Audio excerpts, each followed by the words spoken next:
जय दोस्तों, कैसे हैं? वेलकम टू योर के 4P क्लासेस। तो जो बच्चे क्लास 12 सीबीएसई बोर्ड से इस बार यानी 21 फरवरी 2025 में एग्जाम दिए हैं, उन सब बच्चों का कैसा गया एग्जाम आप लोग कमेंट कर देना। और हार्ड था, इजी था, मॉडरेट था, वो भी मैसेज कर देना। और मैं आप लोग को जो ऑब्जेक्टिव क्वेश्चन है, एमसीक्यू है, उसका मैं आंसर लेके आ रहा हूँ। आप लोग मैच करा लेना, आपका जो भी सेट हो आप लोग क्वेश्चन दे के मैच करवा लेना। क्लियर? तो हम लोग क्लास 12 फिजिक्स जो बच्चे कंपार्टमेंट दिए हैं या फिर एसेंशियल रिपीट दिए हैं या फिर इंप्रूवमेंट दिए हैं या फिर जो बच्चे रेगुलर हैं, उन सब बच्चों का क्वेश्चन का सोल्यूशन मैं लेके आ रहा हूँ। आप लोग फटाफट मैच करा लो। तो चलते हैं। तो जो इस चैनल पर नए हैं तो प्लीज सब्सक्राइब करके शेयर कर दीजिए उन सब बच्चों को जो अभी तक सब्सक्राइब नहीं किए हैं। तो किनका कितना करेक्ट हुआ आप लोग कमेंट कर देना। और कैसा था, इजी था, मॉडरेट था, हार्ड था, वो भी मैसेज कर देना। चलते हैं। तो पहला क्वेश्चन है सेक्शन 1 में। यहाँ पे लिखा हुआ पहला question, two identical point charges are placed at the two vertices A and B. Clear? Two vertices A and B पे दिया हुआ है। Clear?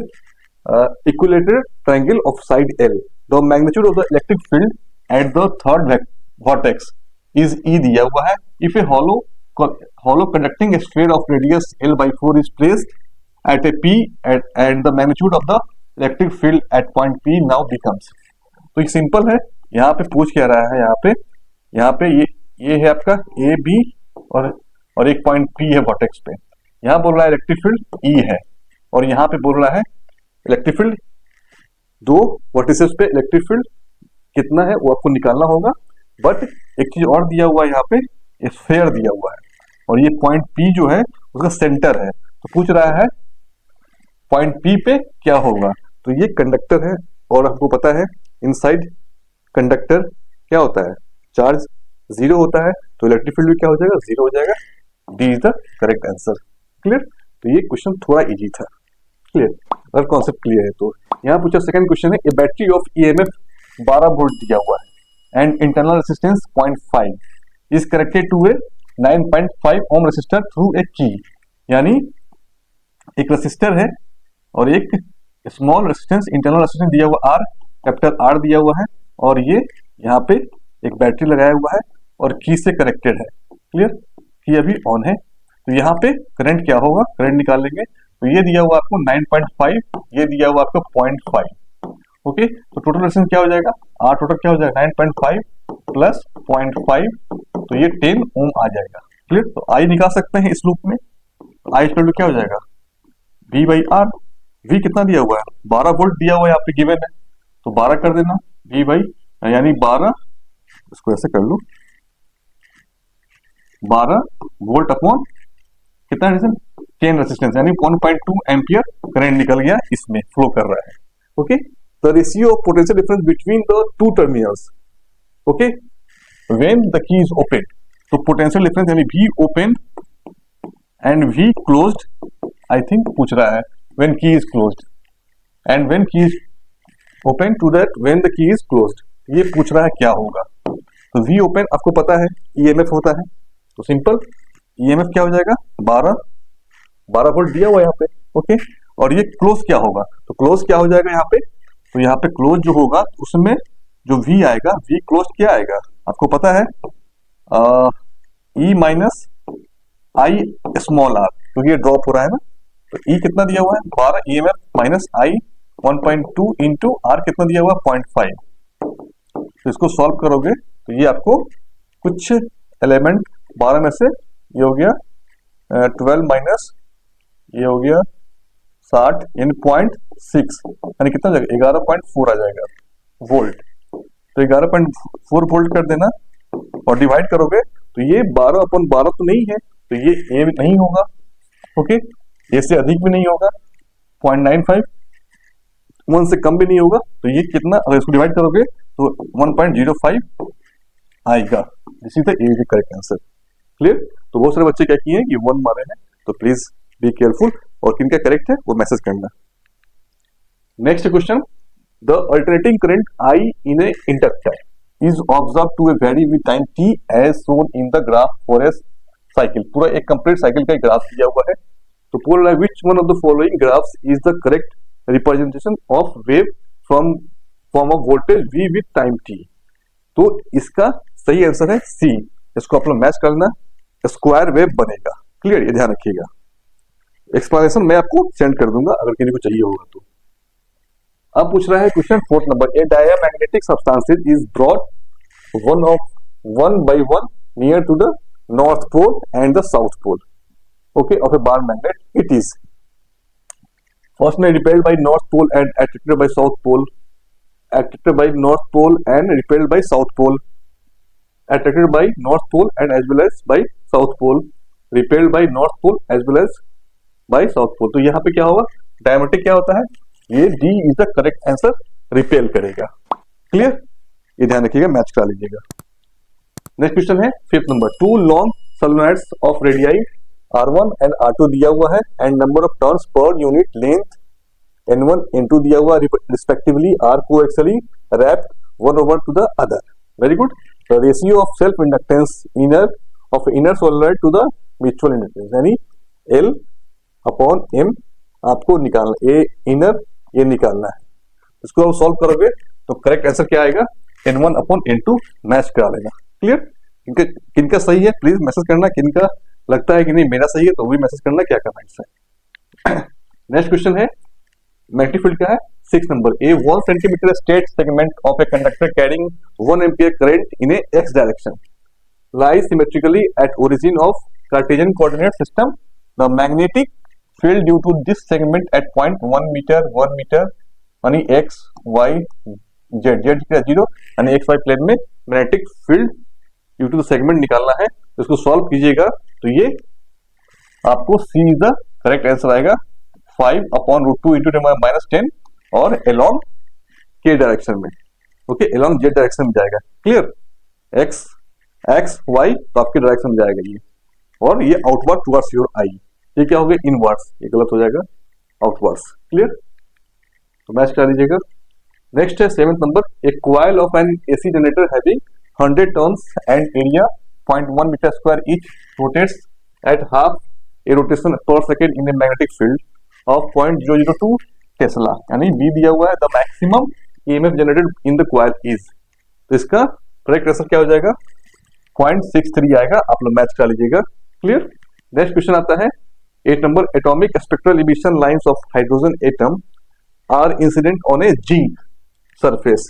Clear, the lines which can emit photo electrons from the surface are members of, तो इसमें ये ध्यान रखिएगा Lyman series क्या होता है, ये करेक्ट आंसर हो जाएगा लेमन सीरीज हो जाएगा। इसको मैच करा लीजिएगा। सॉल्यूशन के लिए व्हाट्सएप करना, मैं सॉल्यूशन दे दूंगा इसका। Next question 9th number, the focal length of A concave mirror in the air is f when the mirror is immersed in a liquid of refraction index 5/3 it's focal length will become, focal length क्या हो जाएगा, focal length of concave mirror जा रहा है किसमें, when the mirror is immersed in a liquid of refraction index 5/3 it's focal length, उसको आप solve कीजिएगा तो फोकल लेंथ f निकाल के आएगा। करेक्ट आंसर क्या हो जाएगा D, फोकल लेंथ f होगा। क्लियर, फोकल लेंथ चेंज नहीं होगा। 10 number, which one of the following statement is correct, तो ये भी काफी अच्छा है। Electric field due to static charge is, तो यहाँ पे conservative and field lines do not form close loop, और यहाँ बोल रहा है conservative and field lines form close loop. तो आपको पता होना चाहिए कि इलेक्ट्रिक फील्ड क्लोज लूप नहीं बनाता है, क्लोज लूप नहीं बनाता है, ठीक है ना। अब बताती है कि कंजर्वेटिव एक नॉन कंजर्वेटिव है, तो हमें पता है स्टैटिक चार्ज है तो इलेक्ट्रिक फील्ड क्या होगा कंजर्वेटिव होगा, तो करेक्ट आंसर ए हो जाएगा, ध्यान रखिएगा। क्लियर, नेक्स्ट क्वेश्चन है 11th number, when the resistance measured between P and N inch of a PN junction diode is high, resistance high है, it can be act as an, तो देखो सबसे पहले क्वेश्चन में सिंपल दे दिया diode, तो diode resistor है, capacitance है, किसकी तरह बिहेव करेगा बोल रहा है, क्या होगा, तो डायोड क्या होता है, डायोड को हम लोग क्यों यूज करते हैं, diode uses as a switch, ठीक है ना, तो वैसे भी तुम switch correct answer. Okay okay, ये ध्यान रखिएगा, बहुत लोग कैपेसिटर माना है, तो क्या होता है ना कैपेसिटर में क्या होता है ना हाई, इसका जब हाई रेसिस्टेंस होगा रिवर्स बायस में भी ये काम करता है, तो ये स्विच की तरह काम नहीं करेगा, क्योंकि स्विच क्या होता है फॉरवर्ड बायसिंग में ऑन होगा और रिवर्स बायसिंग में ऑफ होगा, बट ये फॉलो नहीं करता है, ठीक है ना। और रेसिस्टर क्या हो जाएगा हाई रेसिस्टेंस होगा, मतलब कि ओपन लूप स्विच ऑफ हमेशा रहेगा, ठीक है ना। इंडक्टर भूल जाओ, तो सही आंसर क्या होगा? D, switch. Okay, 12th number, the energy of an electron in A hydrogen atom is ground state is -13.6 दिया हुआ है, -13.6 इलेक्ट्रॉन वोल्ट दिया हुआ है। It's energy in A orbital orbit corresponding to a quantum number n is कितना?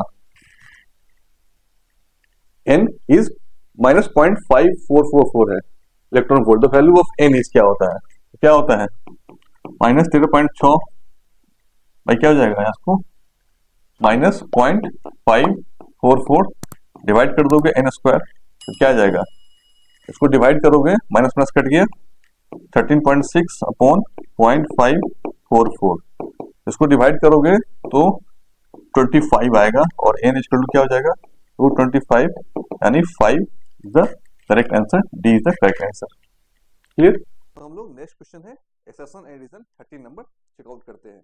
तो पहला statement क्या है? Out of infrared and radio wave the radio wave show more diffraction effect, ये तो सही है। ओके, और सेकंड रीजन क्या बोल रहा है? Radio wave have greater frequency than infrared, तो इट इज नॉट पॉसिबल। तो यहाँ पे C is the correct option होगा। If assertion A is true but reason R is false, ये आपका करेक्ट आंसर होगा। इसका सी आंसर आप लोग लिख लेना। ओके, 14 नंबर में यहाँ बोल कर है in an ideal step down transformer the electrical energy is not lost. ठीक है ना?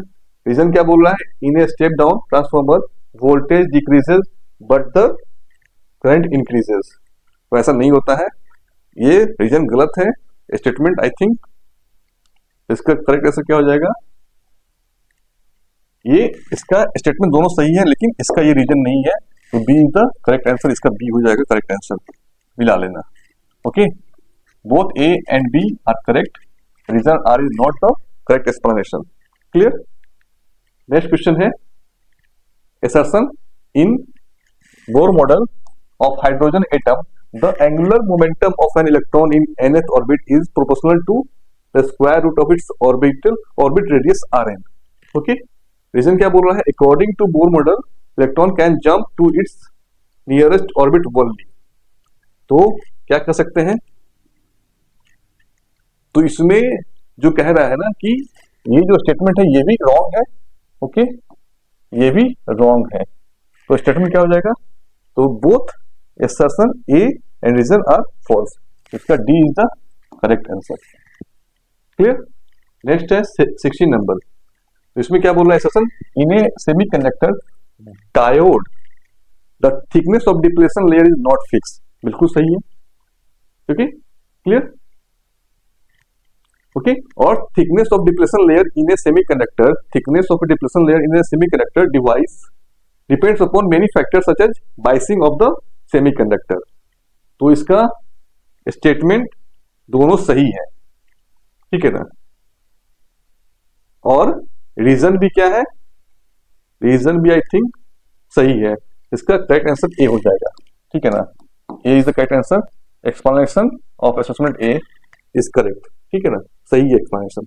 चलो, इसके बाद भी कोई डाउट रह जाएगा तो व्हाट्सएप कर देना या फिर टेलीग्राम ज्वाइन कर लो, केकेपी क्लासेस टेलीग्राम लिंक में दिया हुआ है, वहां पे टेलीग्राम का, वहां पे जाके ज्वाइन कर लो, मैं इसका सोल्यूशन भेज दूंगा। ओके, और जो सब्जेक्टिव है उसका मैं सोल्यूशन तैयार कर रहा हूँ, मैं आप लोगों को भेज दूंगा, आप लोग मैच करा लेना और केमिस्ट्री की तैयारी शुरू कर दो, अब टाइम काफी कम है, फिर मैथ्स है। ओके, थैंक्स फॉर वॉचिंग, मिलते हैं वीडियो में, गुड लक, बाय बाय, जय हिंद, जय भारत, ऑल द बेस्ट।